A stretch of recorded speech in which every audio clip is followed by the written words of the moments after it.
Billionaire hit my mom, Janitor's daughter said to the Black Mafia, crying.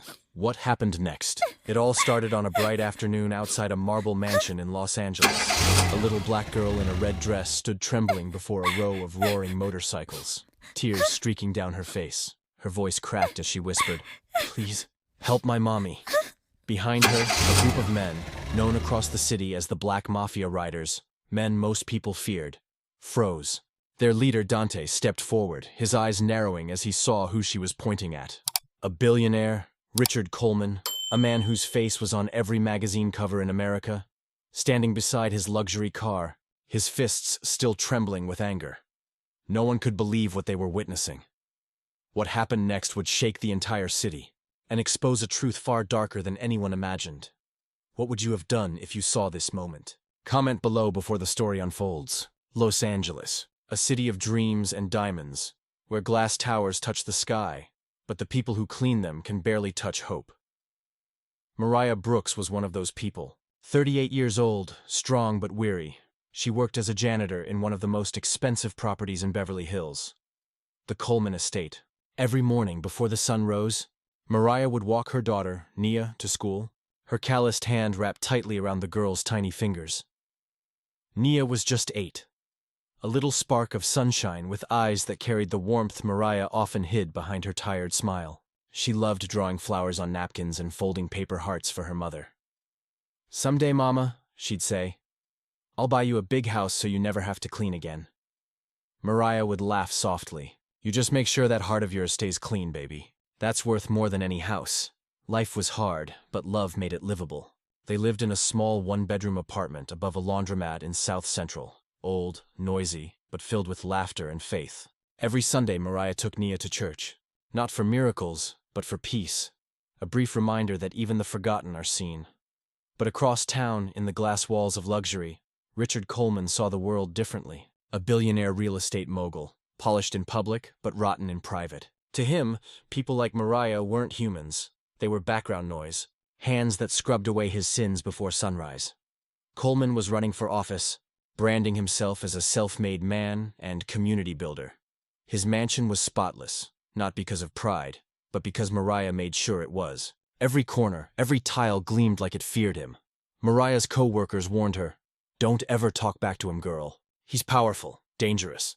But Mariah wasn't scared of power. She was scared of silence, the kind that lets injustice grow. Still, she stayed quiet. For Nia.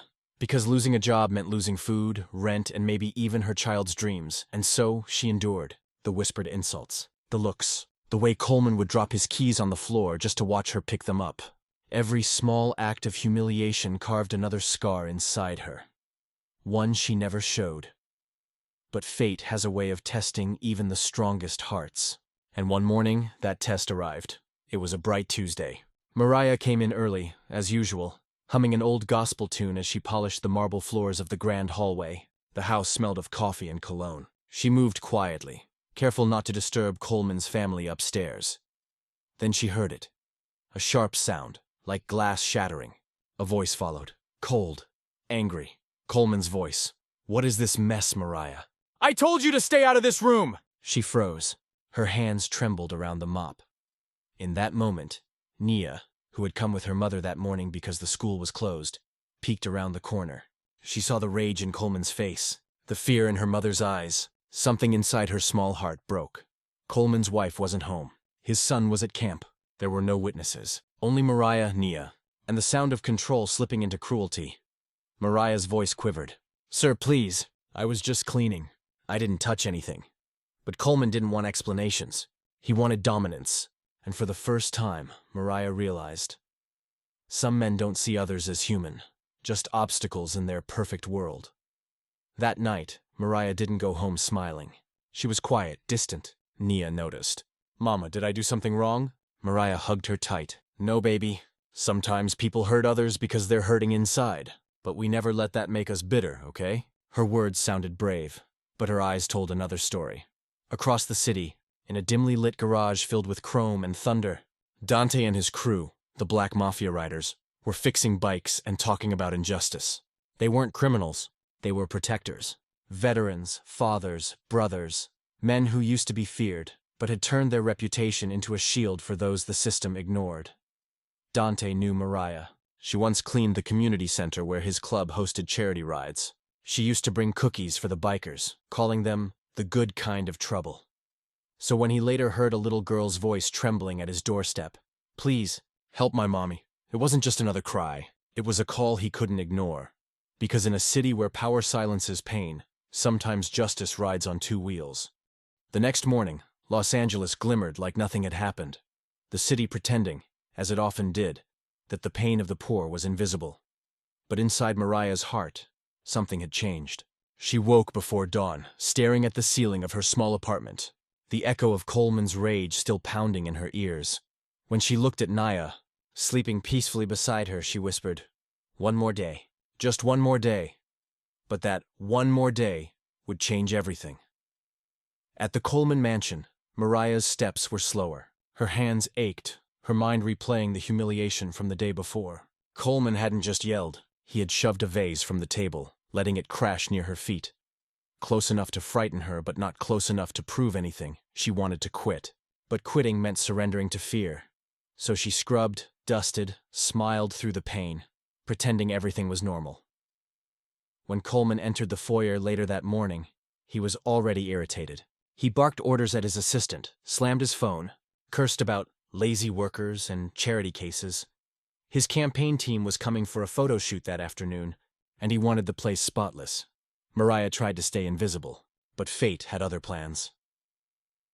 Around noon, as she wiped fingerprints off the gold-trimmed staircase, Coleman stormed past, knocking her cleaning cart aside. "Watch where you're going," he spat, his voice dripping with disgust. Mariah flinched. "Sorry, sir." Her apology only fueled his arrogance. He turned back, sneering. "You people always have excuses." That phrase, "you people," hit harder than the shove.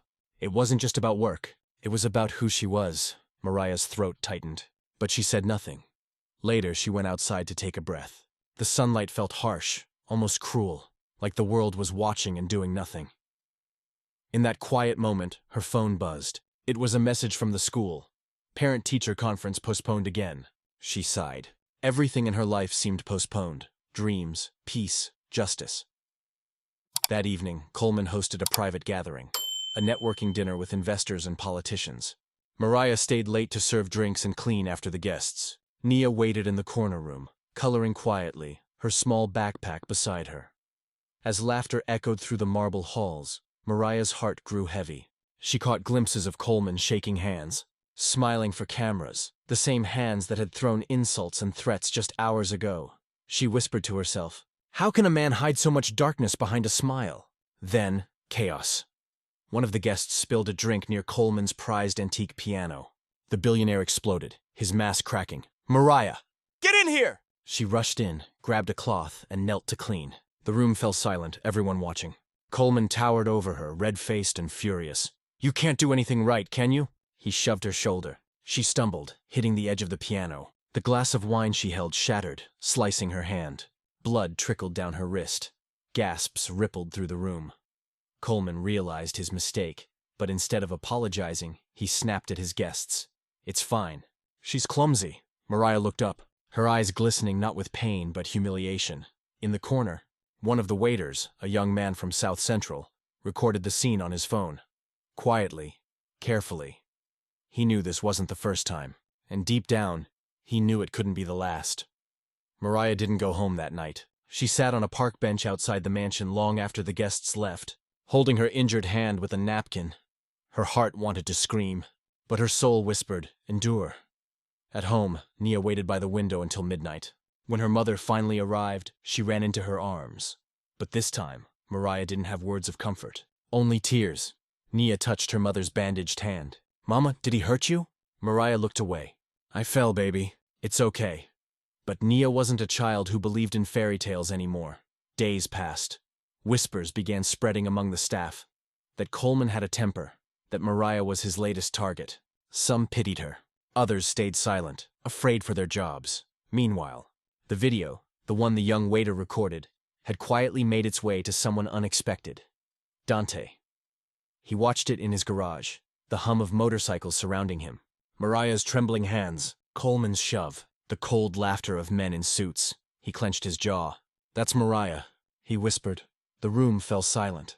"She used to bring cookies for our kids' ride events. Called us her angels in leather." Dante stood. "We can't let this slide." His crew nodded. They weren't looking for revenge. They were looking for justice. A few days later, Mariah was fired. Coleman's team claimed she broke an antique item and created a disturbance. She didn't even fight it. When she packed her cleaning supplies, tears welled in her eyes, not because she lost her job, but because she lost her dignity. She walked out of the mansion carrying a box of rags and old memories. But as she reached the gate, a black SUV pulled up. The tinted window rolled down. Coleman leaned out, his tone icy. "Next time, watch your mouth. People like me don't lose." Then he drove off, leaving dust in his wake. Mariah collapsed onto the sidewalk, sobbing. A stranger helped her up. One of Dante's riders. He handed her a card. "Dante wants to see you." Said it's important. She didn't want pity, but something in his tone felt different. So she went. At the rider's garage, she found warmth she hadn't felt in years. Dante listened. Really listened. When she told him everything, he stayed quiet for a long time. Then he said softly, "Mariah, we can't let this kind of man keep walking free. But whatever we do, it has to be smart, not stupid." Mariah smiled faintly. "I just want my daughter to grow up in a world where people like him can't buy silence." Dante nodded. "Then that's exactly what we'll do." That night, the riders started gathering evidence. Witnesses, pay stubs, security footage. Everything that proved Coleman's pattern of abuse. But before they could act, Coleman struck first. He found out someone had leaked the video. His lawyers traced it back to the waiter, who was soon found missing. Fear rippled through the community. Mariah panicked. She told Nia to stay inside, locking every window, every door. But fear has a way of finding those who challenge it.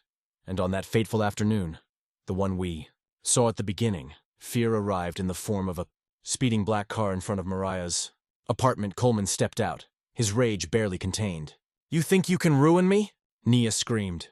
Neighbors peeked through curtains but didn't dare move. Mariah tried to calm him, hands raised. "Please, just leave us alone." He didn't listen. His anger boiled over. And then, the unthinkable happened. Coleman swung his arm. The sound, a single, sharp slap, cracked through the street. Nia's scream pierced the silence. Mariah stumbled backward, hitting the pavement. Blood trickled from her lip. But before she could rise, Coleman shoved her again. "Do you know who I am?" he shouted, his voice echoing off the brick walls. A neighbor finally stepped outside, phone trembling in his hand. But Coleman's menacing glare froze him in place. Then came the accident. Coleman's hand, still shaking with rage, struck again, this time pushing Mariah toward the edge of the curb just as a car turned the corner. The impact was instant. Her body hit the ground with a sickening thud. Nia's world shattered. She ran to her mother, sobbing, holding her lifeless hand. "Mommy, wake up." "Please." Coleman froze. His arrogance vanished, replaced by horror. But it was too late. The scene unfolded exactly as we saw it in the beginning. Nia, in her red dress, standing before the Black Mafia Riders, tears streaming down her cheeks. "Please, help my mommy!" Dante's eyes burned as he saw Coleman, fists still trembling. He stepped forward, voice low but firm. "You just made the biggest mistake of your life." Sirens wailed in the distance. Coleman tried to flee, but the riders surrounded him, not to harm, but to ensure justice would finally be seen. When the police arrived, the entire neighborhood stood behind Nia. The video evidence Dante had gathered, plus the new footage of the assault, went viral. Overnight, the world watched as a billionaire's empire crumbled under the weight of truth. But for Mariah, justice had come too late. Weeks later, the city mourned. A memorial stood outside the laundromat where Mariah once lived. Candles, flowers, and notes from strangers who had seen her story online. News anchors called it the case that changed Los Angeles. But for Nia, it was simply the day she lost her world. Dante stood beside her, placing a hand on her shoulder. "She's proud of you, kid. You were brave." Nia nodded, clutching a drawing, a heart-shaped house, the same one she used to sketch for her mom. "She said hearts should stay clean," Nia whispered. Dante smiled sadly. "Then let's keep hers shining." With community donations, the riders opened the Mariah Brooks Foundation, providing legal and financial support for workers facing abuse and discrimination. Coleman was sentenced to prison, his empire dismantled. His public apology came too late, drowned out by the voices of those he once silenced. And as Nia grew older, she carried her mother's name and her courage into every space she entered. Because sometimes, change doesn't come from power. It comes from pain, transformed into purpose. Mariah Brooks lost her life that day, but her story gave thousands the courage to speak up. And maybe, just maybe, that's how real justice begins. Watch our previous video for another powerful story. And don't forget to like, share, and subscribe. Your support helps these stories reach the world.